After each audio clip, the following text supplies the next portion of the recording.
तो दोस्तों स्वागत है आपको अपने चैनल EDU 360% में। चलिए हम ट्रांसफार्मर का नेक्स्ट लेक्चर लेके आए हैं जिसमें हम कवर करेंगे करंट ट्रांसफार्मर और पोटेंशियल ट्रांसफार्मर। तो चलिए करंट ट्रांसफार्मर से स्टार्ट करते हैं।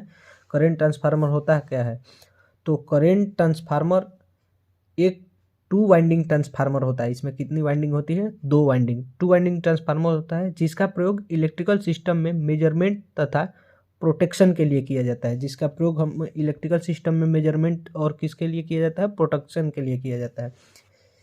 करंट ट्रांसफार्मर की प्राइमरी वाइंडिंग बस बार से जुड़ी होती है तथा सेकेंडरी वाइंडिंग को एक मोटे तार के द्वारा हमेशा शॉर्ट सर्किट रखते हैं।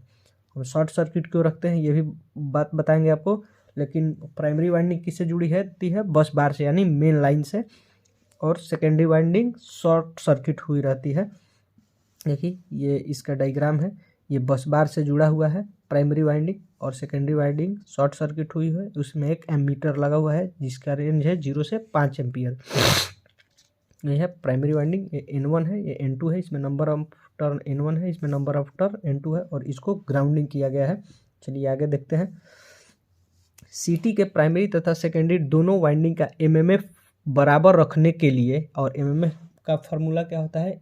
NI, और एमएमएफ क्या होता है? मैग्नेटोमोटिव फोर्स के बराबर रखने के लिए प्राइमरी में नंबर ऑफ टर्न कम तथा सेकेंडरी में नंबर ऑफ टर्न ज़्यादा रखते हैं। क्यों? चलिए देखते हैं।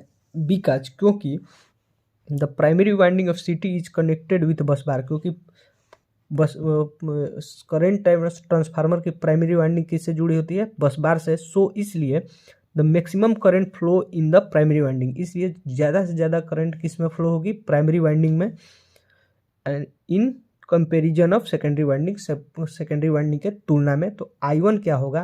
ग्रेटर देन I2 होगा। I1 क्या होगा? ग्रेटर देन I2 होगा। चलिए आगे देखते हैं। जब I1 ग्रेटर देन I2 होगा तो हम जानते हैं कि MMF of primary equal to MMF of secondary. हमें प्राइमरी का एमएमएफ और सेकेंडरी का एमएमएफ बराबर रखना है। तो N1 I1 equal to N2 I2, और हम जानते हैं, हमें पता है कि I1 क्या है? I2 से बड़ा है, तो N1 क्या होगा? N2 से कम होगा। इस प्रकार सीटी की सेकेंडरी वाइंडिंग का करंट रेंज 0 से 5 एम्पियर का होता है, और सीटी का करंट ट्रांसफार्मर की सेकेंडरी वाइंडिंग का करंट रेंज कहाँ से कहाँ तक होता है? 0 से 5 एम्पियर का होता है। यदि सीटी की सेकेंडरी वाइंडिंग को ओपन छोड़ दिया जाए तो, अब देखिए इसमें चूंकि सेकेंडरी में देखिए करंट बहुत कम है, तो यहाँ पे क्या होगा? वोल्टेज बहुत ज़्यादा होगा। यदि सीटी की सेकेंडरी वाइंडिंग को ओपन छोड़ दिया जाए तो अत्यधिक मात्रा में वोल्टेज उत्पन्न होने से सीटी की कोर सैचुरेट हो जाएंगी तथा आसपास काम करने वाले ह्यूमन बीइंग को भी खतरा हो सकता है। इसी कारण से सीटी की सेकेंडरी वाइंडिंग को हमेशा शॉर्ट रखते हैं। इसीलिए क्या करते हैं? हमेशा सेकेंडरी वाइंडिंग को क्या करते हैं? शॉर्ट रखते हैं। चलिए आगे देखते हैं। पोटेंशियल ट्रांसफार्मर क्या होता है? ये पोटेंशियल ट्रांसफार्मर क्या है? पोटेंशियल ट्रांसफार्मर एक ऐसा ट्रांसफार्मर है जो इलेक्ट्रिकल सिस्टम में हाई वोल्टेज को मेजर करने के लिए प्रयोग किया जाता है।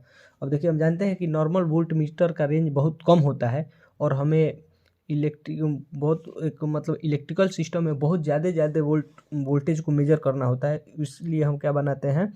पोटेंशियल ट्रांसफार्मर बनाते हैं। ये क्या करता है? हाई वोल्टेज को मेजर करता है।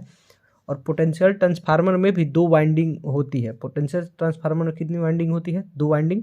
प्राइमरी वाइंडिंग मेन लाइन से जुड़ी होती है तथा सेकेंडरी वाइंडिंग 0 से 110 के रेंज की वोल्ट मीटर के साथ ग्राउंडेड किए रहते हैं। देखिए इसमें क्या है? प्राइमरी वाइंडिंग बस बार से जुड़ी है, और सेकेंडरी वाइंडिंग एक 0 से 110 वोल्ट की वोल्ट मीटर से जुड़ा हुआ है, और सेकेंडरी वाइंडिंग ग्राउंडेड की हुई है। चलिए आगे देखते हैं। वोल्टेज के अकॉर्डिंग पोटेंशियल ट्रांसफार्मर एक स्टेप डाउन ट्रांसफार्मर है। वोल्टेज के अकॉर्डिंग क्या है? ये यहाँ पे बहुत वोल्टेज लगा हुआ है, और इसको हम क्या किए हैं? इसको स्टेप डाउन किए हैं। तो वोल्टेज के अकॉर्डिंग क्या है? वोल्टेज के अकॉर्डिंग पोटेंशियल ट्रांसफार्मर एक स्टेप डाउन ट्रांसफार्मर है, जबकि करंट के अकॉर्डिंग स्टेप अप ट्रांसफार्मर है। और हम इसमें वोल्टेज बहुत कम है, तो इसमें करंट क्या होगा? बहुत ज़्यादा होगा प्राइमरी के अकॉर्डिंग। तो इसमें करंट का क्या हो रहा है? करंट अधिक हो रहा है। तो इस करंट के अकॉर्डिंग क्या है? ये स्टेप अप है, और वोल्टेज के अकॉर्डिंग क्या है? ये स्टेप डाउन है। तो चलिए दोस्तों मिलते हैं अगले वीडियो में। बहुत बहुत धन्यवाद।